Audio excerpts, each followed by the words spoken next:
안녕하세요, 축구라이팅입니다. 이번 K리그2 19라운드 전술 분석은 지난 시즌 충남 아산을 이끌며 리그 최종 순위 2위로 돌풍을 보여줬고, 이번 시즌부터는 전남의 사령탑을 잡아 여전히 짜임새 있는 지도력을 보여주고 있는 김현석 감독의 전남 드래곤즈, 그리고 역시나 지난 시즌 강원에서 리그 2위 돌풍, 2024 K리그1 올해의 감독상까지 따내고 이번 시즌 인천에 부임해 압도적인 경기력으로 K리그2를 폭격하고 있는 윤정환 감독 인천 유나이티드의 경기입니다.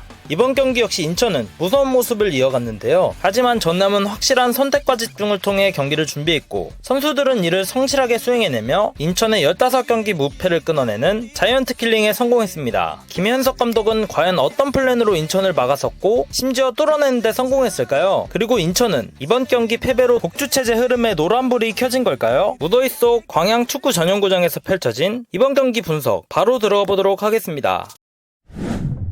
먼저 이번 경기를 포함하여 경기를 압도하고 있는 인천의 운영을 짧게 보시겠습니다. 윤정환 감독은 지난 시즌 강원에서 재미를 봤던 비대칭 풀백 경기 운영을 이번 시즌 인천에서도 적극 활용하고 있는데요. 해당 빌드업 상황을 보시면 전진 패스 능력이 뛰어난 왼쪽 풀백 이주용은 센터백 라인에, 반대 오른쪽 풀백 김명수는 미드필더들과 라인을 맞추고 오른쪽 윙어 제르소의 포지셔닝에 따라 안쪽 바깥쪽으로 움직이며 빌드업에 관여합니다. 그리고 전방에 4명의 공격수가 위치하며 인천의 공격 대응은 3-3-4 혹은 무구사나 박승호가 포켓 공간으로 내려와 받아주며 3-3-1-3 정도의 공격 대응을 보이는데요. 이때 볼을 소유하고 있는 인천은 절대 급하지 않고 미들라인과 수비, 그리고 키퍼까지 경우에 따라 7명까지 후방에서 수적 우위를 가져가며 안정적인 빌드업을 통해 상대의 수비 대응을 끌어당기길 유도하며 공격수들이 침투해 들어갈 공간을 확보합니다. 그리고 이러한 작업을 통해서 아주 조금의 각이라도 보이면 바로우와 제르소라는 강력한 무기를 활용해 사이드 뒷공간을 공략하고, 박스 안에서는 무고사와 박승호가 확실하게 마무리해줍니다. 이번 장면 역시 사이드로 각을 만들어 받아주는 이명주와 이주용이 다시 볼을 받으며 수비를 끌어냅니다. 그리고 반자동적인 패턴 플레이로 박승호에게 연결, 바로우는 뒷공간으로 파고들며 사이드를 파괴하면서 반대편에서는 무고사와 제르소가 자유롭게 들어오게 되는 사실상 득점에 매우 근접한 상황을 만들어 놓지만, 아쉽게도 바로우의 크로스가 끝까지 추격해 들어오는 전남 수비에 걸리고 말았습니다. 윤정환 감독의 인천은 이러한 공격 플레이를 주로 이루며 K리그2를 폭격하고 있는데요. 인천 전술의 더욱 자세한 점은 해당 영상을 참고해 주시길 바라며, 그렇다면 이제 이런 압도적인 공격력을 김현석 감독 전남은 어떻게 단 1실점으로 막아서고 나아가 2득점 승리까지 챙겨오는데 성공했는지 승리를 챙겨온 방법을 살펴보시겠습니다. 전남의 승리 요인을 짧게 요약하자면 짜임새 있는 수비 조직력과 선수들의 승리를 향한 집중력, 그리고 김현석 감독의 탁월한 교체 선택과 확실한 한방 마무리 포인트로 볼 수 있을 텐데요. 먼저 전남의 수비입니다. 인천의 공격 전개 상황에서 보시면 최전방에는 하남이 혼자 위치하며 5-4-1 수비 대응을 두텁게 가져가는 것을 볼 수 있습니다. 그리고 포인트는 소통과 커버가 상당히 빠르다는 점인데요. 인천 김명순이 볼을 받자 전남 센터백 최정원은 무고사를 다음 센터백에 맡겨두고 김명순에게부터 쉽게 돌아서지 못하도록 눌러주고, 다음 센터백 고태원은 바로 무고사 멘트 체킹에 들어가죠. 그리고 다시 인천의 빌드업이 시작되면 대응을 갖추고,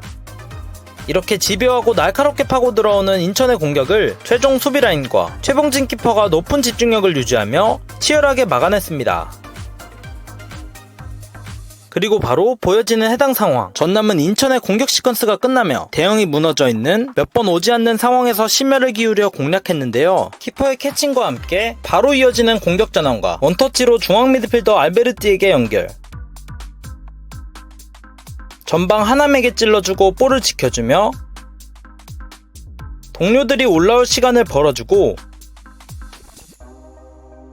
결국 발디비아의 인스윙 크로스에 이어 하남과 임찬우를 거쳐서 마지막으로 알베르티가 선제골에 성공합니다. 이러한 득점은 현재 기준 일반적인 방법으로는 사실상 무너뜨리기 어려운 인천을 상대하기 위한 김현석 감독의 예리한 노림수였다고 보여지고, 전남 선수들은 이렇게 자신들에게 들어온 볼 하나하나를 신중하게 다뤄 연결하여 스코어 주도권을 가져온 데 성공했습니다. 또한 이날 전남의 양 윙백 김주혁과 김예성은 바로 제르소라는 버거울 수 있는 대결에서 쉽게 밀리지 않는 에너지와 안정감을 보여주며 적절하게 공격 지원에도 가담했는데요. 해당 부분 또한 김현석 감독이 경기 전 언급한 윙백의 위치 조정에 있어서 확실하게 역할을 수행해내며 완성도를 끌어올렸다고 볼 수 있겠습니다. 하지만 그럼에도 역시 인천은 강했는데요. 이번 시즌 자신의 포텐을 제대로 터뜨리고 있는 박승호, 사이드 바로우와 제르소에게 벌어진 전남 수비의 센터 공간으로 장면으로 한 번에 볼을 받아 순식간에 동점을 만들어내는데 성공했습니다. 박승호의 공간 활용 지능과 퍼스트 터치, 신체 밸런스와 확실한 마무리까지 박승호의 공격수로서의 잠재력과 완성도를 볼 수 있는 멋진 장면이었습니다. 이렇게 1대1로 균형을 맞춘 양팀의 경기는 수비를 뚫기 위한 인천과 엄청난 집중력으로 버텨내는 전남의 공방이 이어졌습니다. 그리고 해당 상황에서 김현석 감독은 탁월한 교체 카드 판단 능력을 보여줬는데요. 템포 변화를 위해 정지용이 투입됨과 이어 좋은 활약을 펼치고 있는 박상준과 김주엽을 과감히 빼고 최한솔, 안지민을 투입하며 에너지 레벨을 유지했죠. 그리고 포인트는 10번 에이스 발디비아. 무더운 날씨 속에서 지속적인 수비 가담으로 다리가 조금 풀려 보여서 개인적으로도 70분 전으로 교체되지 않을까 싶었지만 김현석 감독은 지속적인 신뢰를 보여줬습니다. 그리고 결국 후반 86분 버티고 버티던 전남에게도 찬스가 찾아오는데요. 인천이 박승호의 득점 장면과 동일한 형태로 들어오자 전남 수비 고태현이 깔끔한 차단으로 최한솔에게 떨어뜨려줍니다. 그리고 전방을 미리 살펴둔 최한솔은 한 번에 돌아서서 발디비아에게 높은 퀄리티의 백스핀 로빙 패스를 정확하게 때려줍니다. 그리고 발디비아는 신뢰에 보답하며 박스 안 정지용에게 정확하게 연결해주고 정지용의 결승골이 만들어집니다. 축구 경기에서 특히 더운 날씨 경기에서는 수비가 버티면 분명히 공격에게 찬스가 온다는 격언이 딱 맞아떨어지는 장면이고 김현석 감독의 전남은 이를 확실하게 캐치하는 데 성공한 것이죠. 이후에도 양팀의 공방은 이어졌는데요. 엄청난 스피드를 보여준 전남의 정지용,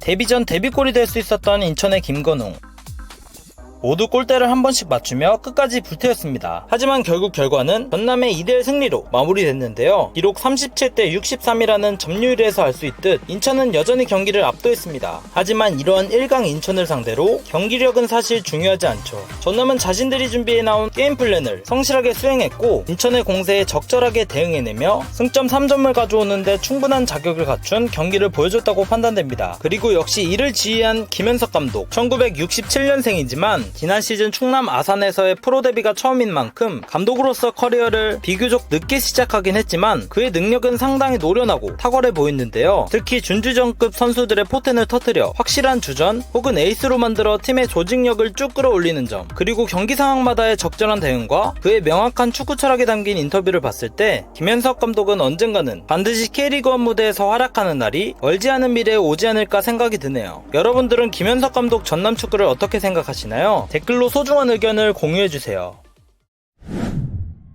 마무리하면서 현재 K리그2는 1강 인천을 위에 두고 수원, 부천, 전남, 부산, 서울이랜드까지 이어지는 2위 싸움, 즉 승강 플레이오프 티켓 싸움은 K리그1에 뒤지지 않을 정도로 치열하고 재밌는데요. 이제 막 절반을 넘어서는 시점에서 무더운 날씨와 함께 체력 이슈, 그리고 각 팀들의 여름이적 시장 보강 혹은 이탈과 같은 변수가 작용하기 시작할 것입니다. 그렇다면 과연 어느 팀이 치고 올라오고 또 어느 팀이 가라앉게 될지, 그리고 인천의 독주는 계속 이어질 수 있을지 시청자분들도 이러한 포인트를 체크하면서 K리그2를 팔로우하면 재밌을 것 같네요. 오늘 영상도 끝까지 시청해주셔서 감사드리며 구독과 좋아요 누르시고 K리그는 언제나 축구 라이팅과 함께 해주세요. 그럼 저는 다음 분석 영상으로 돌아오겠습니다. 모두 좋은 하루 되세요.